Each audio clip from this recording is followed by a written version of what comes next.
Hello, just a nice short video. I thought I'd actually talk about cars today. I mean, that's my idea originally of doing these chats. So here we go. Actually, it's based on another video on YouTube about testing small electric cars till they ran out of power and what range they do. And they were working with a Honda E, a Mini E, a Volkswagen Up electric, these are all electric, Peugeot 208, a Vauxhall Corsa, and a Renault Zoe. I guess anyone who's into electric cars sort of can predict the result, because the car which did really badly and was one of the most expensive ones as well, so it's double whammy, is the Honda E. Very strange car. Well, for me it's strange because a lot of people love them and I can't understand why. Because it's got a small battery, it's got no range, terrible range. I mean, range that you could have got 5 years ago. 5 years is a long time in electric vehicles. So it's got range of 110 miles. The things that niggle me about it is it's got all these technology and screens and looking like something from the future, and well, running, acting like a car from the past as far as I'm concerned. It's got no range. It is a car from the past. So I've got a bit of a downer about it, especially if they've put things on it like cameras instead of mirrors. Bumped the price up a bit, and the idea being that it makes it more efficient, and yet it is magnificently inefficient. The weird thing about it is, a comparative car would be the Mini E, is that it's 200 kilograms heavier. Now that's 3 people. It's carrying around 3 people when it's empty. Extraordinary. And the other extraordinary thing is, it's built as an EV, so it should be as light as possible because it's got all the benefits of being built properly.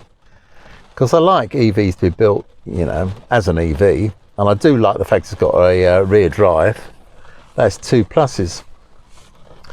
But it's extraordinary that it's heavier.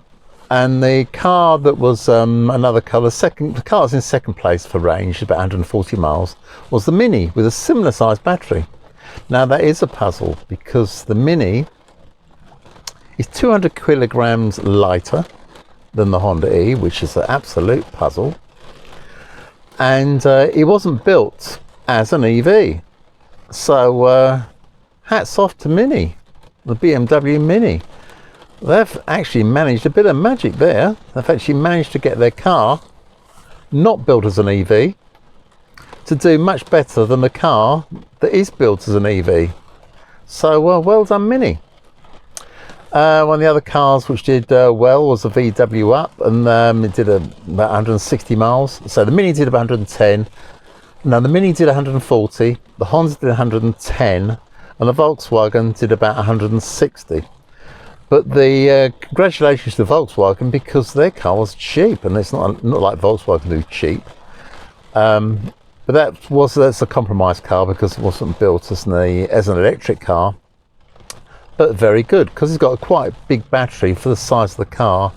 It did very well range wise, which and I love my range, and that's done well. And for the price, 20 grand, which is a lot, but by electric car standards it's about the minimum you can do. So to do that range, well done Volkswagen.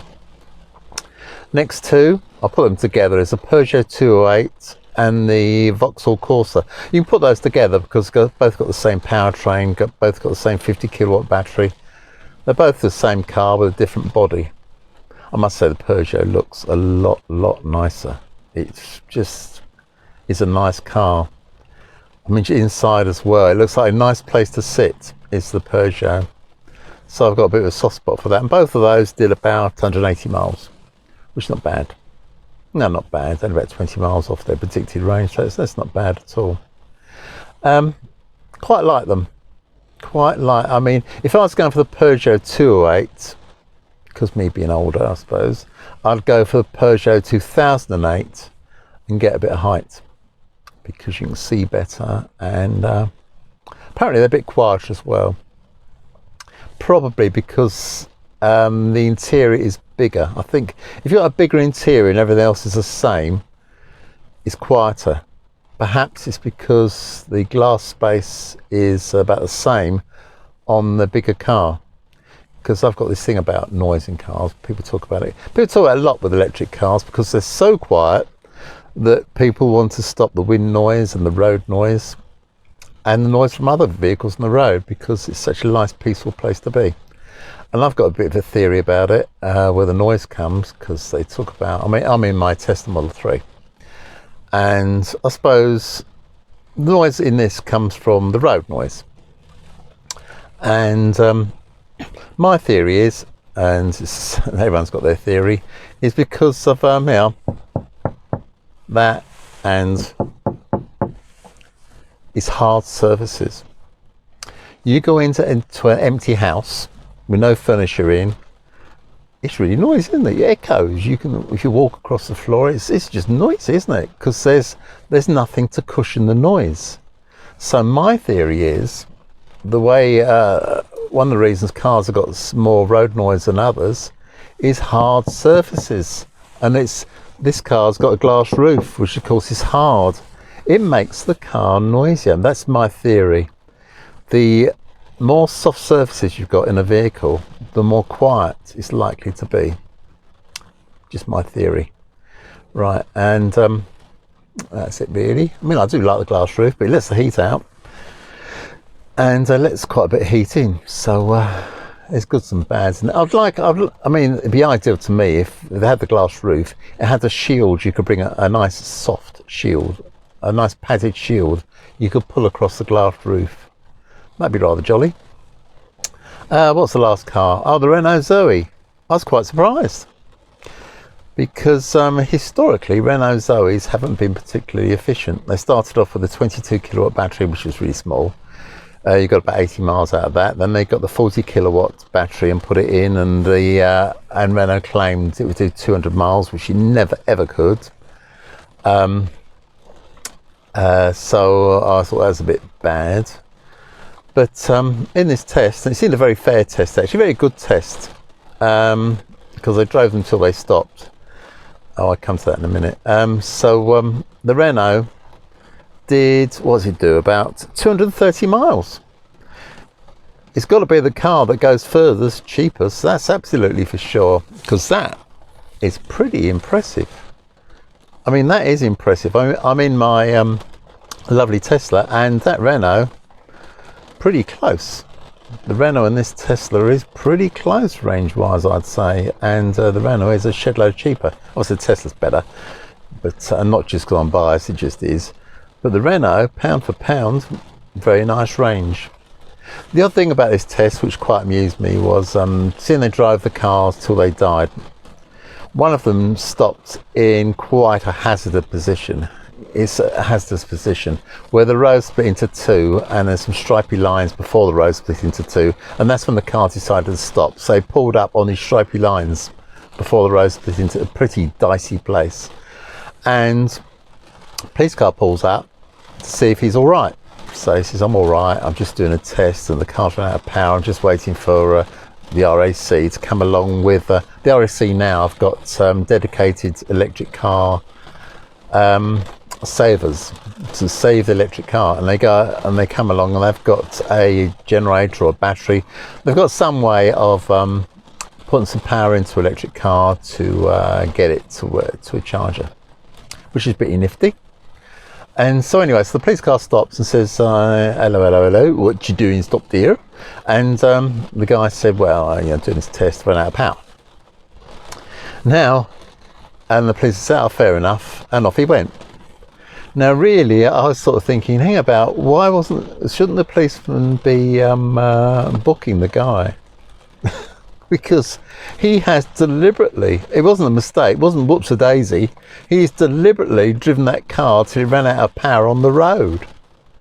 Now, that sounds a bit dodgy, doesn't it? It seems a bit strange to me that the officer, obviously a nice guy, because I feel he should be saying, well, what the hell are you doing? I mean, it's just, what are you doing? Anyway, so that's just my thing anyway. So, yeah, so my overall point of view is Honda, what a disaster, expensive and inefficient and heavy for some. That's why it's inefficient. It's so bloody heavy. It's carrying around 3 passengers all the time. The Mini, pretty amazing. Tiny battery, about the same size as the Honda's battery. Gets a load more mileage out of it, which was a real surprise to me.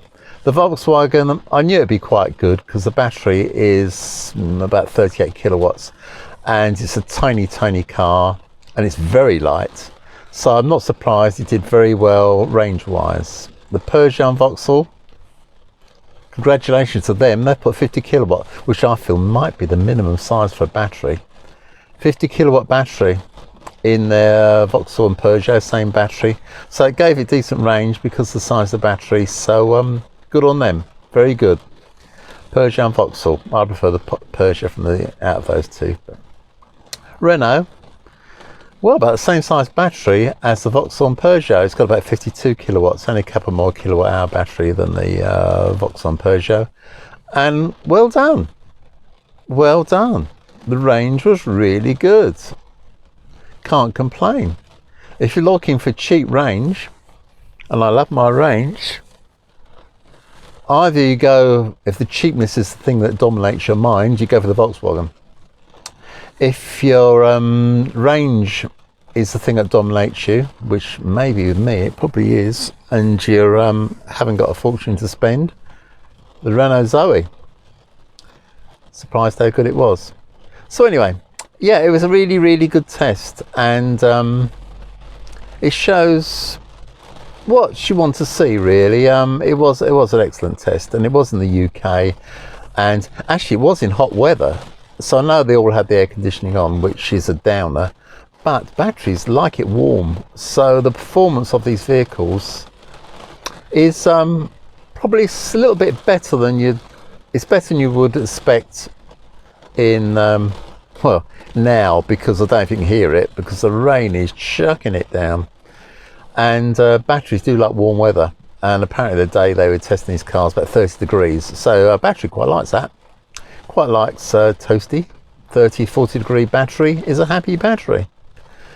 So that's probably it from me now. All upbeat. Yeah, as I say, my point of view, don't get a Honda. All the others have got good plus features. All the others are very worthwhile. As I say, the only thing I liked about the Honda was its rear wheel drive. Oh, and a tight turning circle. Everything else was a big minus, including the big price. All the others fine. So there you are. I mean, if I was buying a car in this price range, I might just go for the MG. There's an MG electric, MG, was it ZS or something? And that's great value because it's cheaper than most of the cars here. It's not cheaper than the Volkswagen, that's really cheap, but cheaper than most of the cars here, and it's family size, got a bit of ground clearance. I like a bit of ground clearance because where I'm sitting now, I'm sitting in the mud. So I'll probably go for price for price. I'll go for none of them, go for the MG. But the MG is a bit middle of the range for range out of these. It's nowhere near as good as the Renault. Actually, it's about the same as the Mini, I'd say, range-wise. Yeah, so it's whatever you fancy, really. Hard to say. I mean, the MG, I like the sunroof. It's got a big sunroof, folds all the way, it goes all the way back on the upper model. Quite like that.